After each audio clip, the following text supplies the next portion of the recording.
Hello everyone, welcome to our channel जहां पर हम कर रहे हैं idiom and phrase easy tricks के साथ। पिछले वीडियो में हमने क्यू अल्फाबेट तक के ईडम्स कर चुके हैं, हम कंप्लीट हो चुके हैं। आज हम आर अल्फाबेट से शुरू करेंगे। आज का हमारा पहला ईडम है rain cats and dogs. Means तेज बारिश होना, रेन वेरी हेविली। बहुत तेज बारिश को बोलेंगे rain cats and dogs. Actually ये कहा जाता है कि यूरोप में बहुत पहले ये हुआ था कि एक बार बहुत तेज बारिश हुई और जब बारिश रुकी और लोग अपने घर से बाहर निकल के देखा तो गलियों में बहुत सारी कैट्स और डॉग्स मरे हुए थे। तो यानी कि इतनी तेज बारिश हुई कि जो बाहर घर से बाहर या जो भी बिल्ली और कुत्ते थे वो अपने आप को प्रोटेक्ट नहीं कर पाए। इतना तेज तूफान के साथ बारिश आई। तो बहुत तेज बारिश जब होती है तो ये वहां से लिया गया ईडम, उसको बोलेंगे rain cats and dogs. Next है rainy day. Rainy day means आर्थिक कष्ट के दिन, future time of need, specially financial need. Rainy day को हम कह रहे हैं आर्थिक कष्ट के दिन, यानी कि ऐसे दिन जब हमें पैसे की जरूरत हो और हमारे पास पैसे ना हो, पैसे की तंगी हो हमारे पास, उनको हम बोलेंगे रेनी डेज। जैसे मान लो हम अगर जॉब कर रहे हैं या कुछ भी कमा रहे हैं, अपना बिजनेस कर रहे हैं, तो हम कुछ ना कुछ पैसे सेव करके रखते हैं। क्यों सेव करके रखते हैं? रेनी डेज के लिए सेव करके रखते हैं। यानी कि फ्यूचर में कभी हमें पैसों की जरूरत हो तो हमें आर्थिक कष्ट के दिन ना देखने पड़े, उन रेनी डेज के लिए, जब हमें फ्यूचर टाइम में नीड हो, फ्यूचर टाइम ऑफ नीड, जब भी हमें पैसों की जरूरत हो तब हम उसको यूज कर सकते हैं, उस सेविंग को यूज कर सकें, इसीलिए हम सेविंग करके रखते हैं। तो रेनी डेज के लिए, या फिर आप ऐसे भी लर्न कर सकते हो, जैसे जो लोग डेली बेसिस पे काम करते हैं, मान लो वो डेली फल बेचकर या सब्जियां बेचकर अपना काम चलाते हैं, और मान लो बहुत तेज बारिश का सीजन है, बहुत तेज बारिश हो गई, 2 से 3 दिन पानी भर गया इधर उधर, वो अपने काम पे नहीं जा पाए, तो क्या होगा? वो पैसे नहीं कमा पाएंगे। पैसे नहीं आएंगे तो उनका घर का खर्च कैसे चलेगा? क्योंकि तो डेली बेसिस पे काम करते हैं, यानी कि जितना कमा रहे हैं उतना उनका यूज हो रहा है। तो ऐसे लोगों के लिए वो जो रेनी डेज हैं वो कैसे हैं? आर्थिक कष्ट के दिन हैं, यानी कि उनके पास पैसे नहीं है। तो ऐसे भी आप इसको रिलेट करके याद कर सकते हो। नेक्स्ट है रीड बिटवीन द लाइन्स। छिपा हुआ अर्थ समझ जाना, to understand the hidden meaning. Read between the lines यानी कि लाइन्स के बीच में कोई मैसेज है या कोई ऐसा इंपॉर्टेंट क्वेश्चन है जिसका आंसर हमें मिल जाए, तो उसको कहेंगे रीड बिटवीन द लाइन्स। इसको आप कैसे याद रख सकते हो? जैसे जनरली क्या होता है, जो 5th से 6th तक के बच्चे होते हैं उनका एग्जाम आपने देखा हो, तो उनका एग्जाम कैसा होता है? जो उनकी बुक्स के पीछे एक्सरसाइज होती है उसी में से सारा एग्जाम कंडक्ट किया जाता है। लेकिन 6 ऑनवर्ड अगर हम बात करें तो धीरे धीरे बच्चों को हैबिट डाले जाते हैं कि पूरा चैप्टर है उसको पढ़ो, कुछ पोर्शन चैप्टर के बीच से भी आएगा। तो बिटवीन द लाइन्स का मतलब हो गया, जब वो पूरा चैप्टर अच्छे से पढ़ेंगे तो लाइन्स के बीच में से कहीं ना कहीं उनके एग्जाम में 1 या 2 क्वेश्चन पूछा जाता है। तो बिटवीन द लाइन्स का मतलब हो गया कि उन्हें पूरा रीड करना है, उस लाइन में क्या अर्थ छिपा हुआ है वो समझना है। तो रीड बिटवीन द लाइन्स, छिपा हुआ अर्थ समझ जाना। नेक्स्ट है हमारा रेड हैंडेड।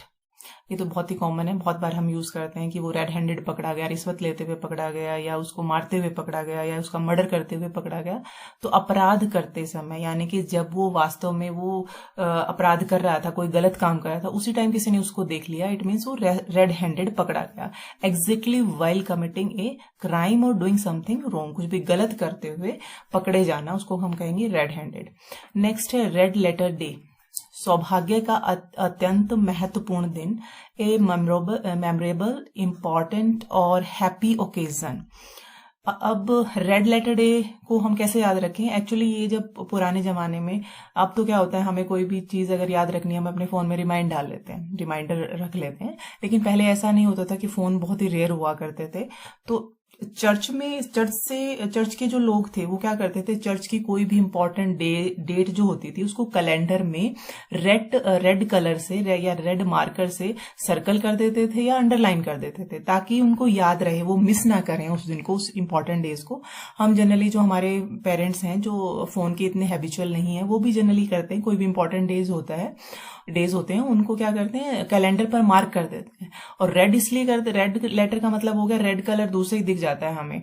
तो रेड लेटर डे का मतलब हो गया कि किसी डे को हमने रेड लेटर बना दिया, उसको रेड कलर से अंडरलाइन कर दिया या सर्कल कर दिया, तो वो हम ये चाह रहे हैं कि वो हमें याद रहे, ऐसा वो हमारे लिए बहुत इंपॉर्टेंट डे होने वाला हो सकता है, या पहले कभी इंपॉर्टेंट डे रहा हो और हम उसको सेलिब्रेट करने जा रहे हो। तो रेड लेटर डे का मतलब ऐसा डे जिसको हमारे लिए बहुत ही महत्वपूर्ण दिन। नेक्स्ट है red tapism. Red tapism means लाल फीताशाही, strict adherence to excessive paper work and official formalities. Red tapism, लाल फीताशाही हम कहेंगे ऐसा कोई भी काम जिसमें बहुत सारा पेपर वर्क और ऑफिशियल फॉर्मेलिटीज हों। जैसे आप ये कह सकते हो कि मान लो आप कहीं जॉब कर रहे हो और आपको लंबी छुट्टी चाहिए, तो लंबी छुट्टी ऐसे नहीं है कि 1 या 2 दिन की छुट्टी होती है तो हमारा जो हेड होता है ऑफिस का वो हमें सैंक्शन करके दे देता है।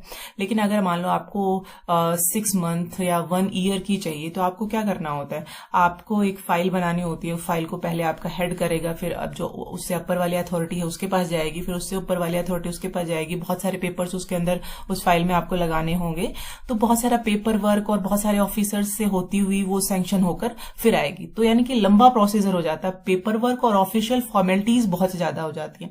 तो ऐसा कोई भी काम जिसमें बहुत सारा पेपर वर्क और फॉर्मेलिटीज होती हैं उसको हम लाल फीताशाही कहेंगे, रेड टैपिज्म कहेंगे। नेक्स्ट है रेस्ट ऑन वंस लॉरल्स। भूतकाल के उपलब्धि पर निर्भर रहना, depending on the achievement made in the past. अब लॉरल क्या है? एक्चुअली लॉरल एक पौधा है और पुराने जमाने में ऐसा हुआ करता था कहीं पे कि जो अच्छे एथलीट होते थे, जैसे अब क्या है, एथलीट अगर कोई भी उपलब्धि अचीव करता है, कोई भी अचीवमेंट उसको मिलती है तो क्या करते हैं, ट्रॉफी देते हैं उसको, मेडल्स देते हैं। तो एक टाइम पे ऐसा भी होता था कि ट्रॉफी या मेडल के साथ साथ उसे लॉरल रेच भी दिया जाता था। लॉरल रेच का मतलब है, रेच होता है सिर पे पहनने वाला, वो क्राउन टाइप में होता है। तो उस लॉरल की पत्तियों से बना हुआ रेच यानी कि क्राउन बना दिया जाता था पत्तियों का, और उसको वो दिया जाता था। तो जिसके पास जितने ज्यादा ये लॉरल रेच होते थे, क्राउन होते थे, उसका मतलब उसके पास उतनी ज्यादा उपलब्धियां हैं कि वो उतनी ही बार वो एथलीट ने किसी न किसी गेम में अच्छा प्रदर्शन किया है। तो रेस्ट ऑन वंस लॉरल का मतलब है, रेस्ट का मतलब वो रेस्ट कर रहा है, एक बार उसको मिल गया जो लॉरल, उस पर ही वो रेस्ट कर रहा है। यानी कि उसने कोई उपलब्धि भूतकाल में प्राप्त की थी, उसके बाद उसने कोई नेक्स्ट कोई भी अपना ये नहीं है कि मैं कोई दूसरी उपलब्धि प्राप्त करूं, वो उसी से खुश है। तो भूतकाल की उपलब्धि पर निर्भर रहना यानी कि जो उसने पास्ट में कोई अचीवमेंट गेन करी थी उसी पर निर्भर रहना, उसी से सेटिस्फाई रहना। अब वो कोई और नई अचीवमेंट गेन नहीं कर रहा है। तो रेस्ट का मतलब था रेस्ट की, अब शांति से वो बैठा है किस पर, वंस लॉरल, एक बार उसको जो लॉरल मिल गया, जो उपलब्धि मिल गई, उसी पर वो संतुष्ट है, भूतकाल की जो पास्ट में उसको जो उपलब्धि मिली थी। नेक्स्ट है राइम और रीजन। किसी भी कारण से सेंस, लॉजिक और मीनिंग। राइम और रीजन हम जैसे कहते हैं ना कि मान लो कोई अचानक से हमें आके कोई थप्पड़ मार दे या कोई अचानक से हमारे आगे हमारे साथ झगड़ा करने लग जाए, तो हम कहेंगे यार क्या है ये, इसकी तो कोई सेंस ही नहीं है, क्या लॉजिक है ये, मैंने तो इसको कुछ कहा ही नहीं। यानी कि जिस बात का कोई लॉजिक ही नहीं निकल रहा हो, जिस बात का कोई सेंस ही नहीं हो, उसको हम इडम की फॉर्म में कहेंगे राइम और reason. There is no rhyme and reason for this. तो राइम होती है, जैसे जो पोयम होती है वो तुकबंदी वाली पोयम, यानी कि ऐसी पोयम जिसके लास्ट जो लाइन होती है, लास्ट लाइन के वर्ड या फिर उसके कोई लेटर वो सिमिलर हों। जैसे मान लो मैं ये कह दूं, सबसे अच्छी मेरी नानी, बहुत प्यारी है जिसकी कहानी, मतलब नानी आ रहा है और कहानी आ रहा है, तो इट मीन्स ये राइम बन गई। तो इस तरह की जो पोयम होंगी उसको हम राइम बोलते हैं। राइम और रीजन, यानी राइम और रीजन का मतलब कोई ना कोई तो सेंस बने, कुछ तो लॉजिक हो किसी बात का। तो बिना लॉजिक, बिना सेंस की कोई भी बात अगर कोई करता है तो हम उसको कह सकते हैं कि ये तो इसकी बातों का तो कोई राइम और रीजन नहीं है। नेक्स्ट है राइट हैंड मैन। बहुत ही कॉमन है, ये तो हम जनरली यूज करते हैं कि हमारा जो सब, मान लो आपका कोई ऐसा फ्रेंड है जिसके साथ ही का आप काम करते हो, उसके बिना आप, उसकी सलाह के बिना आप काम नहीं कर सकते, या आपकी बहुत ज्यादा हेल्प करता है, तो क्या है, आपका राइट हैंड मैन है। तो मुख्य सहायक व्यक्ति, वंस मोस्ट वैल्यूएबल असिस्टेंट और सपोर्टर, यानी कि जिसके बिना हम अपना काम कर नहीं सकते या जिसकी हेल्प हमें बहुत जरूरी होती है, वो हमारा राइट हैंड होगा। तो राइट हैंड मैन, मुख्य सहायक व्यक्ति। नेक्स्ट है rise like a phoenix from its ashes. बहुत बड़ी समस्या से उबर कर निकल कर आना, to make a miraculous comeback after a seemingly insurmountable setback. Rise मतलब उठना, लाइक ए फिनिक्स। फिनिक्स का मतलब होता है अचंभा, हैरानी या शौक एकदम से, जैसे कई लोग एकदम से अचंभे में आ जाएं, तो अचंभा इसका मीनिंग होगा, हैरानी इसका मीनिंग होगा। तो from its Ashes, Ashes means राख हो गई। जैसे मान लो कोई बहुत अच्छा बिजनेस कर रहा था और उसका बिजनेस एकदम से बिल्कुल डाउन चला गया, यानी कि बिल्कुल जीरो में आ गया, बिल्कुल खाक हो गया, जैसे हम कहते हैं बिल्कुल खाक में ही हो गया। तो खाक मतलब बिल्कुल खत्म हो गया, तो उस बिल्कुल ऐश हो गया। और उसने बहुत जल्दी नेक्स्ट 1 और 2 मंथ में मान लो उसने फिर से अपने बिजनेस को राइज किया, तो सब लोग क्या हो गए, फिनिक्स, हैरान हो गए। तो यानी कि बिल्कुल राख हो चुके बिजनेस को राइज करना, यानी कि बहुत बड़ी समस्या से उबर कर निकल आना, जैसे लग ही नहीं रहा था कि इस समस्या से ये उबर पाएगा, इस जो इतना डाउन इसका बिजनेस चला गया उससे वो कभी उसको ठीक कर पाएगा। तो ऐसी कोई सिचुएशन हो, बिल्कुल खत्म हो चुकी चीज को एकदम से ऊपर राइज करके लेके आना, उठा के लेके जाना, उसको हम कहेंगे rise like a phoenix from its Ashes, यानी कि उसकी राख से एकदम से राइज करना। और वो भी बहुत ही हैरानी वाली बात के साथ, ये नहीं कि बहुत सालों साल लग गई है, नहीं, नेक्स्ट 2 या 3 मंथ में अगर आप अपने आप को बिल्कुल जीरो से और बिल्कुल अपर ले जाते हो, तो उसके लिए भी आप कह सकते हो rise like a phoenix from its ashes. To make miraculous comeback, miraculous मतलब चमत्कार हो गया, चमत्कार की तरह उन्हें कमबैक किया। इनसरमाउंटेबल का मतलब होता है दुर्गम, यानी कि ऐसी चीज जिसको करना बहुत ही मुश्किल हो, बहुत ज्यादा मुश्किल हो, और उससे आप निकलकर एकदम से चमत्कार रूप से बाहर आ रहे हो, तो उसको आप कहोगे rise like a phoenix from its Ashes. Next है रॉक द बोट, बिल्कुल इससे समझ में आ रहा है। बोट मान लो आप बोट में बैठ के जा रहे हो, और जब आप बोट में समुद्र में जा रहे हो या नदी में जा रहे हो, तो रास्ते में रॉक से टकरा गई आपकी बोट, तो क्या होगा, आपकी बोट का संतुलन बिगड़ जाएगा। तो मीनिंग इसका भी क्या होगा, संतुलन बिगड़ना। तो रॉक द बोट, बोट का चट्टान से टकराना, रॉक से टकराना मीन्स संतुलन बिगड़ना, to disturb a situation which was otherwise stable. Next है हमारा rolling stone. Rolling stone means जो स्थिरता से के साथ कार्य नहीं करता है, ए रेस्टलेस पर्सन, यानी कि ऐसा पर्सन, मान लो कोई ऐसा आदमी है जो पहले एक जॉब ली, फिर उसको वो सेटिस्फाई नहीं था, उसको छोड़ दिया, दूसरी जॉब ली, फिर उससे सेटिस्फाई नहीं था, वो छोड़ दिया, कोई और बिजनेस किया, वो उससे सेटिस्फाई नहीं हो, यानी कि वो एक चीज पे स्थिरता से काम नहीं कर सकता, उसको आप रोलिंग स्टोन कह सकते हो। या कोई एक जगह पे टिक के रह नहीं सकता, आज या इस सिटी में रह रहा है, कल वो दूसरे शहर में जा रहा है, तीसरे दिन तीसरे शहर में जा रहा है, फिर अगले दिन किसी और शहर में जा रहा है, यानी कि रोलिंग स्टोन, रोलिंग आपको पता है रोल करता हुआ पत्थर, यानी कि जो एक जगह से दूसरी जगह पर जाता रहे, कभी भी एक जगह पर ना रुके, उसको आप रोलिंग स्टोन कहोगे। Next royal road. Royal road means आसान रास्ता, and easy or direct way of achieving a desired result, यानी कि कोई एक ऐसा रास्ता, इजी सा रास्ता, या इसको हम शॉर्टकट कह सकते हैं। जैसे हम कहते हैं ना कि भाई अगर आपको अपना एम अचीव करना है, आपको मान लो एसएससी क्रैक करना है, या जो भी आपने एम बना रखा है उसको आपने अचीव करना है, तो कोई शॉर्टकट नहीं है, आपको हार्डवर्क करना ही पड़ेगा। तो कोई रॉयल रोड नहीं है उसके लिए, यानी कि अगर आपको अपनी मंजिलें पानी है तो आपको हार्डवर्क करना ही पड़ेगा, रॉयल रोड नहीं है, कोई उसका इजी आसान रास्ता नहीं है। नेक्स्ट है rule the roast. Rule the roast का मतलब हो गया रोब जमाना, टू डोमिनेट। एक्चुअली जो रोस्ट है उसका रोस्ट को हम कह सकते हैं, ये जगह है, प्लेस वेयर बर्ड्स स्लीप, आप कह सकते एक पक्षियों का सोने की जगह, उसको रूस्ट कहते हैं। या फिर आप एक ग्रुप को कह सकते हो जहां पे एक ग्रुप इकट्ठा रहता हो। रूल का मतलब तो आपको पता ही है, शासन करना। तो किसी ग्रुप पर, यानी कि वो पक्षियों का ग्रुप हो सकता है, किसी भी एनिमल्स का ग्रुप हो सकता है, उन पर रूल करना, उन पर शासन करना। तो किसी पर भी शासन करने का मतलब तो क्या होगा, रोब जमाना, तो डोमिनेट करना। नेक्स्ट है रन अमोक, सनक सवार होना, मैड विद मर्डरस फ्रेंजी। अब अमोक का मीनिंग ही होता है आपे से बाहर होना, out of control. Amok means out of control. जैसे कई बार हम ऐसा होता है कि हमारा कोई रिलेटिव या हमारा कोई फैमिली मेंबर, मान लो उसकी डेथ हो जाती है किन्हीं कारणों से, तो कई बार हम अपना आपा खो बैठते हैं, यानी कि आपे से बाहर हो जाते हैं, आउट ऑफ कंट्रोल हो जाते हैं, तो उसको हम अमोक कहते हैं। या कई बार कईयों को ऐसा होता है, बहुत ज्यादा गुस्सा आता है, बहुत छोटी सी बात पे बहुत ज्यादा गुस्सा आएगा कि वो इतना गुस्सा आता है कि वो आपे से बाहर हो जाते हैं, आउट ऑफ कंट्रोल हो जाते हैं, तो उनको हम अमोक बोलते हैं।